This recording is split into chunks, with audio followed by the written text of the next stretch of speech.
આ જાદુ હું તમને દેખાડવાનો છું અને શીખવાડી પણ દઈશ, કેમ કે શીખ્યા પછી તમે તરત જ આ જાતે બનાવી શકશો, લોકોને દેખાડી શકશો. એટલે વિડીયો પૂરો નિહાળજો.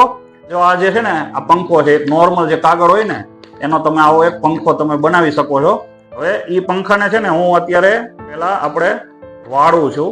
જો આ પંખાને અત્યારે હું વાળું છું અને મારી પાસે એક કરિયાણાનું બિલ છે, કરિયાણાનું બિલ લેવા જવું છે. હવે વસ્તુ લેવા જવીશ કરિયાણાની. અત્યારે બિલ તો આવી ગયું છે. હવે હું આ પંખાને એમ કહું છું મારે છે ને આ બિલ તને આપું છું અને મને આના જે ખર્ચાના પૈસા છે એ મને અત્યારે આપી દો.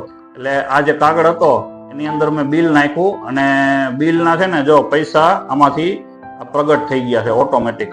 તમે જોઈ શકો છો. તમે જો પંખો છે એ કાગળનું બિલ છે ને એ ગુમ થઈ ગયું ને એને મને પૈસા કરી દીધા.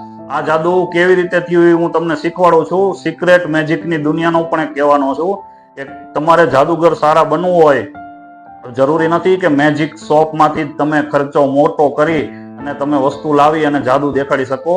તમે સામાન્ય વસ્તુઓમાંથી પણ દિમાગ દોડાવી અને જાદુની વસ્તુ બનાવી શકો છો. એવી જ એક આ વસ્તુ છે. જો આ વસ્તુ તમારે જાતે ઓલા જે ડ્રોઈંગ પેપર આવે ને એમાંથી બનાવવાની છે. આ પ્રકારે આકાર આપવાના કટકા, આ પ્રકારના કટિંગ કરવાના 5 અને 5 કટિંગ કરવાના. એક કટિંગ હોય ને એ બધા સરખા રાખવાના, એક છે ને થોડુંક નાનું કરવાનું અને આ પ્રકારે છે ને 4 અલગ અલગ ચોટાડી દેવાના સેલો ટેપથી. જો આ રીતે 4 સેલો ટેપથી અલગ અલગ ચોટાડી દેવાના અને જે 5મું નાનું હોય ને એને આની પાછળ એક સિક્રેટ ખાનું બનાવવા માટે અહીંયા ચોટાડવાનું. આપણે પાકીટ કેમ હોય, જો અહીંયા મેં ચોટાડ્યું છે, પાકીટ કેમ હોય એવી રીતે અહીંયા. અને એના ઉપર છે ને આ દવાખાનાની જે ડેકોરેશન માટે જે પટ્ટી આવે, દવાખાનાની વ્હાઈટ કલરની જે પટ્ટી લગાડવાની આવે વાયગું એના ઉપર, તો એ જે વ્હાઈટ પટ્ટી છે ને એ મેં આની અંદર ચોટાડી દીધી છે. અને બધી વસ્તુ છે ને તમને જો આમાં ક્યાંય ખાનું જેવું ક્યાંય દેખાશે જ નહીં. તમે કોઈને દેખાડશો ને તો ભાગ્યે જ ખબર પડશે, કેમ કે આ વસ્તુ છે અહીં ડબલ છે ને એના ઉપર પટ્ટી એ રીતે બધે એક સરખી થઈ ગઈ છે. તમે આને પંખાનું સ્વરૂપ આપી શકો છો.